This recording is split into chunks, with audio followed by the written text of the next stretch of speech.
la vertu du jeûne dans le Coran et la Sunna. Les savants disent que le but ultime du jeûne de Ramadan est de préparer les cœurs à la piété et à la crainte d'Allah subhanahu wa ta'ala. Allah le Très-Haut dit: ô vous qui avez cru, le jeûne vous a été prescrit comme il a été prescrit à ceux qui vous ont précédés, afin que vous soyez pieux. Cela signifie que le jeûne est un devoir imposé, et la piété est le conseil qu'Allah a donné au premier et au dernier de ses créatures. Les savants disent donc que celui qui accomplit le jeûne correctement, avec la sincérité d'attendre la récompense d'Allah, sans se lasser des jours du jeûne, verra ses péchés pardonnés par Allah. Dans les deux Sahih al-Bukhari et Sahih Muslim, Abu Huraira, qu'Allah soit satisfait de lui, rapporte que le prophète Mohammed, paix et bénédiction sur lui, a dit: celui qui jeûne pendant le mois de Ramadan avec foi et en espérant la récompense d'Allah verra ses péchés passés pardonnés. Celui qui passe la nuit de Al-Qadr, nuit du destin, avec foi et en espérant la récompense d'Allah verra ses péchés passés pardonnés. Le jeûne et le Coran intercéderont pour le serviteur le jour du jugement. Selon un hadith rapporté par Ahmed avec une chaîne de transmission correcte et confirmée par l'authentification d'Al-Albani dans Sahih al-Jami', Abdullah ibn Amr, qu'Allah soit satisfait de lui, rapporte que le messager d'Allah, paix et bénédiction sur lui, a dit: le jeûne et le Coran intercéderont pour le serviteur le jour du jugement. Le jeûne dira: ô mon Seigneur, je l'ai privé de nourriture et de plaisir, alors accorde-moi de plaider en sa faveur. Le Coran dira: je l'ai privé de sommeil la nuit, alors accorde-moi de plaider en sa faveur. Et tous les deux intercéderont.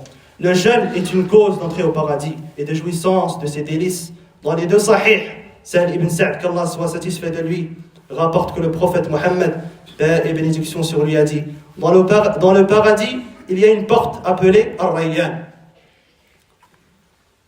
par laquelle entreront ceux qui jeûnent le jour du jugement. Personne d'autre n'entrera par cette porte. Une fois qu'ils seront entrés, elle sera fermée et personne ne pourra plus y entrer. Parmi les signes d'une bonne fin de vie, il est de mourir en étant en train de jeûner. Dans un hadith authentique rapporté par Al-Bazzar et d'autres, le prophète Mohammed, paix et bénédiction sur lui, a dit: celui qui meurt en jeûnant un jour de Ramadan, il entrera au paradis. Enfin, même si le jeûne n'avait pas pour vertu et mérite que le fait qu'il soit attribué à Allah le Très-Haut, en honneur à sa grandeur, cela suffirait.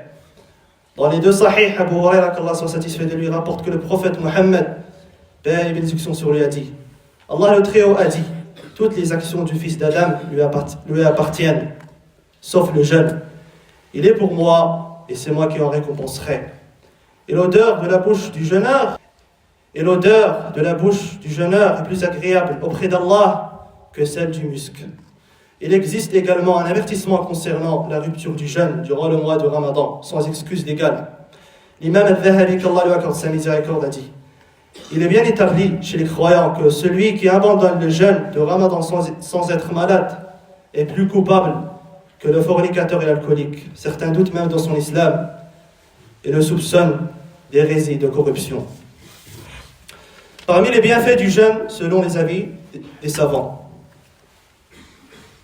il est une cause de piété. Il permet aux serviteurs d'obtenir du bien dans cette vie et dans l'au-delà. Allah le Très-Haut dit: et jeûner est meilleur pour vous si vous saviez. Il enseigne aux serviteurs la patience et la persévérance. Il réduit les voies d'accès au diable dans le corps.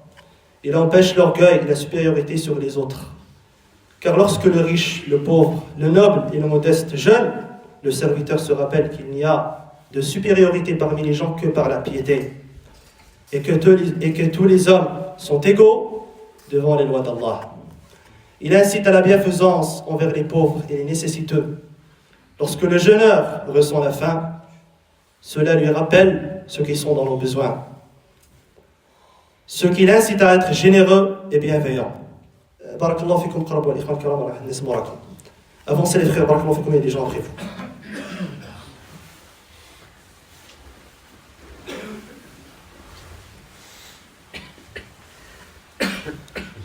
Il est une cause de la santé du corps, car l'estomac est vidé de la nourriture. Il protège contre les maladies nuisibles. أقول قولي هذا واستغفر الله العظيم لي ولكم فاستغفروه إنه هو الغفور الرحيم. Approchez les frères, comme ça les frères ils avancent un peu.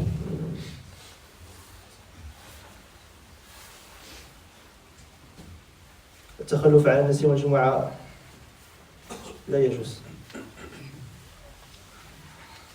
منهي عنه.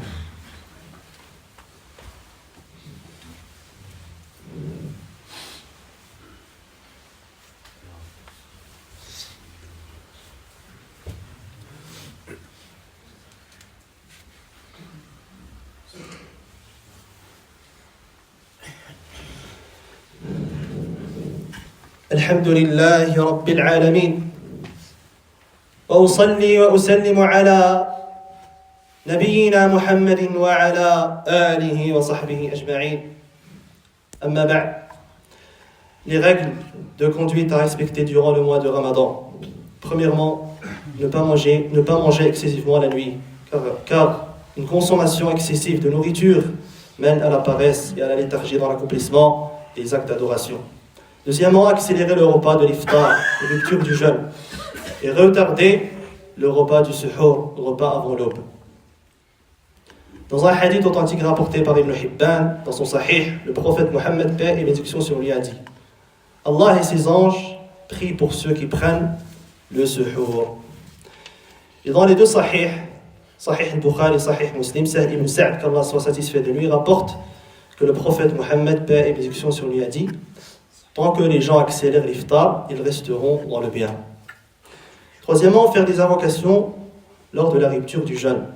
Un des plus beaux hadiths à ce sujet est celui rapporté par Abu Daoud avec une chaîne de transmission authentique, où Ibn Umar, qu'Allah soit satisfait de lui, raconte que le prophète, paix et bénédiction sur lui, disait lorsqu'il rompait son jeûne: la soif s'en va, les vins sont humidifiés et la récompense est confirmée si Allah le veut.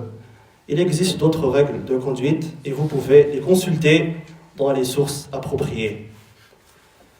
Des exemples éclatants de la conduite des pieux prédécesseurs durant le mois de Ramadan. Ibrahim al-Nakha'i, qu'Allah lui accorde sa miséricorde, a dit: une invocation en Ramadan vaut mieux que 1000 invocations en dehors de ce mois.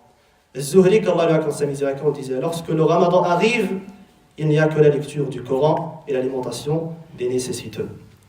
L'imam al-Shafi'i, qu'Allah lui accorde sa miséricorde, accomplissait 60 récitations du Coran complet pendant le mois de Ramadan, qui lisait en dehors des prières. L'imam Malik, qu'Allah lui accorde sa miséricorde, disait: lorsque le mois de Ramadan arrivait, je laissais les discussions et les assemblées des savants pour me concentrer uniquement sur la lecture du Coran.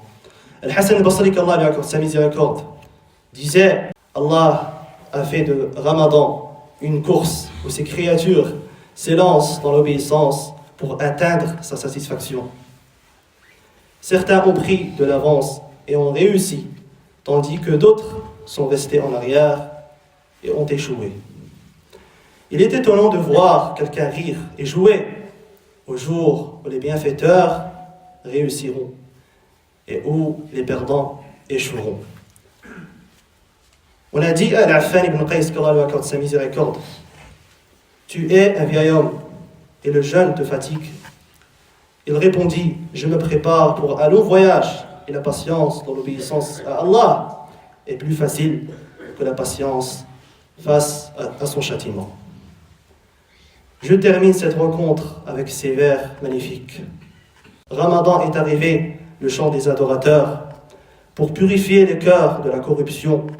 Accomplis ses droits par parole et action, et prends-en pour ta destination, car celui qui sème les graines sans les arroser regrettera et se lamentera au jour de la récolte.